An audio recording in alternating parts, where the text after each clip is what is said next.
Olá, pessoal. Vamos continuar então na nossa aula 3, falando da introdução às análises toxicológicas.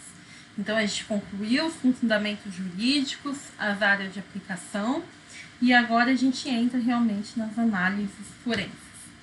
Então, para contextualizar, as análises toxicológicas, que é a parte do primeiro módulo da disciplina, ela está dentro da área de toxicologia, né, da ciência, a área de ciência e toxicologia. A toxicologia, ela estuda a interação do agente tóxico com o organismo.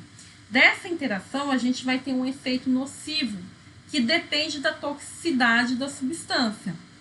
A toxicologia está baseada no tripé, cujos objetivos são prevenir, diagnosticar e tratar a intoxicação. Na prevenção, a gente tem a primeira grande área, que é a área experimental. Na área experimental, a gente tem aqui os estudos em modelo in vitro e animal para definir toxicidade. Por exemplo, dose letal 50%. É um exemplo de índice de toxicidade. Por que se fala que está mais para a prevenção? Porque se você define, né, a toxicidade, por exemplo, a dose que causa a morte de 50% da população, e aquilo for candidato, por exemplo, ao medicamento, você vai trabalhar numa dose muito menor do que aquela DL50. Tá? Para atender o objetivo de diagnóstico, a gente tem a toxicologia analítica, que aí se ocupa em buscar o toxicante ou parâmetro relacionado, um parâmetro bioquímico relacionado ao toxicante. Então, aqui a toxicologia analítica se ocupa dos marcadores que indiquem o agente tóxico. E a toxicologia clínico-médica está mais voltada ao tratamento, né? Então, experimental, prevenção, analítica, diagnóstico e clínica ao tratamento, porque aqui se estuda mais sinais e sintomas de intoxicação e o manejo da intoxicação.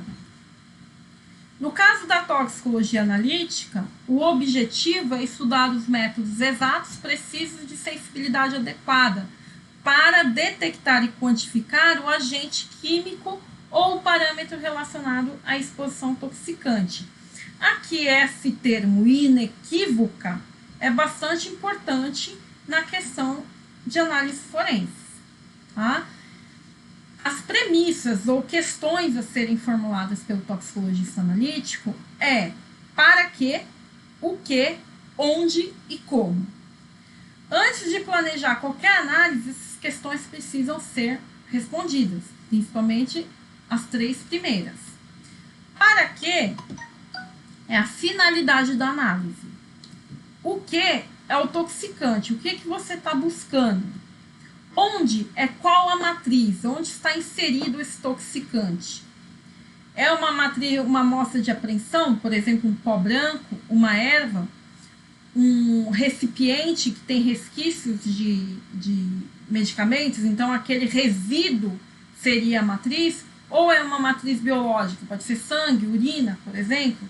E por último é o como, que se trata do método analítico. Como eu vou analisar? Qual método vai ser empregado?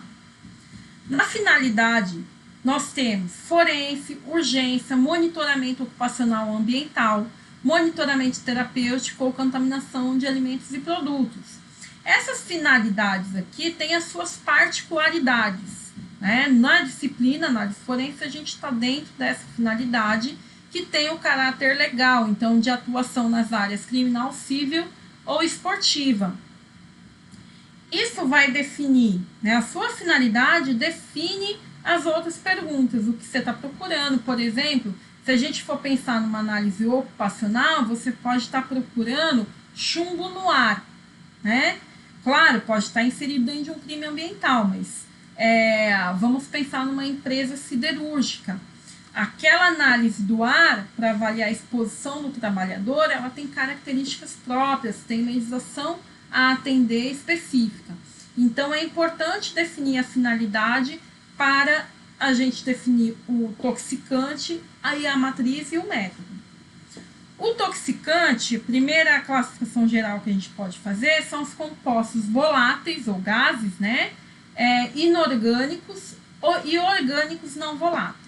Então, a gente pode ter monóxido de carbono, gás cianídrico, ou ser um orgânico volátil do tipo tolueno, eniquisano, éter, ser um inorgânico como chumbo, arsênio, mercúrio, ou orgânicos não voláteis que tem uma infinidade, THC, cocaína, anfetamínicos e etc. Ou praguicidas também, um aldicarbo, tem diversos.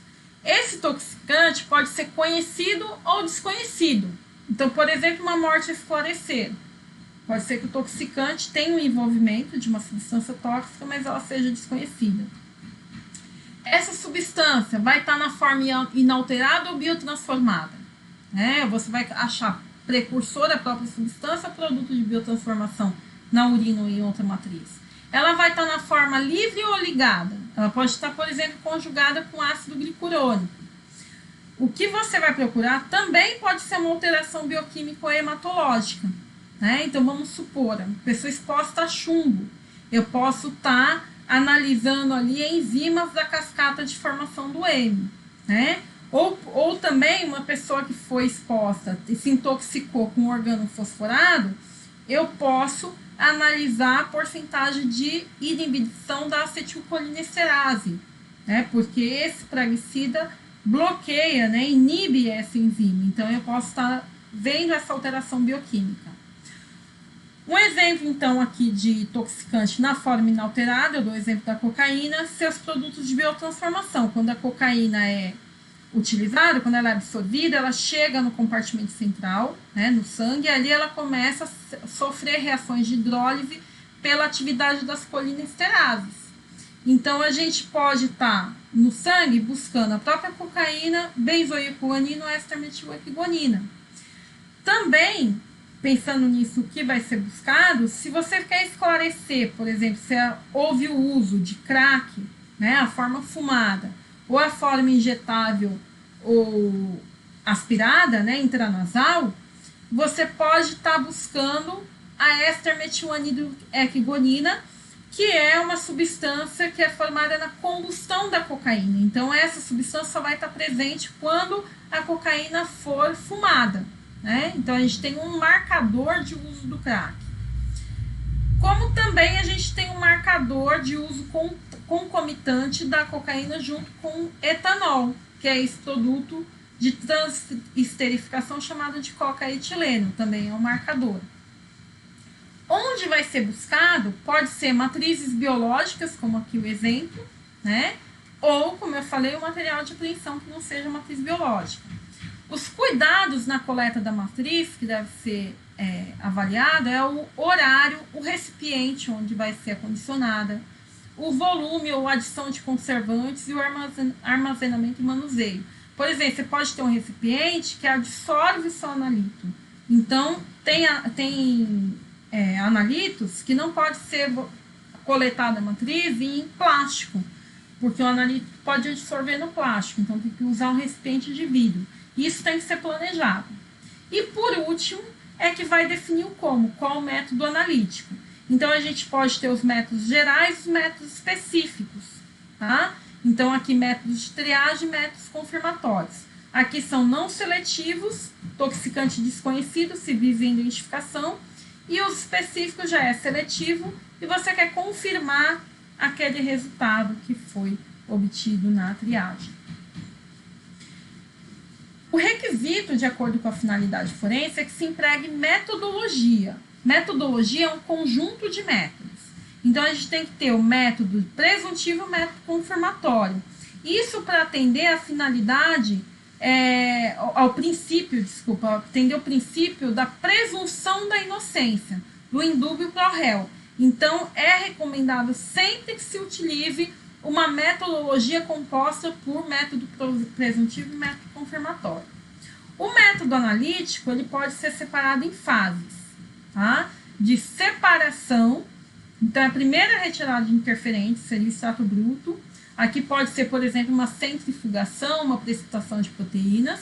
Extração, que aqui é o isolamento, retirada dessas moléculas. E depois a identificação e quantificação, que aqui a gente já são as técnicas instrumentais, ou um teste colorimétrico, por exemplo. Então, o método analítico, basicamente, ele é composto dessas fases: separação, extração, identificação e quantificação. O método, então, é um conjunto de procedimentos, tá? Que vai estar inserido aqui separação, extração, identificação, quantificação e, por último, a interpretação do resultado. Para a gente fechar aí e compreender a interpretação, eu deixo ser a lição de casa de um jovem, o estudo de caso de um jovem que entra em cinema em São Paulo atirando em várias pessoas. É coletada amostra de sangue para exame toxicológico e a amostra apresentou teor de cocaína de 50 mg por ml.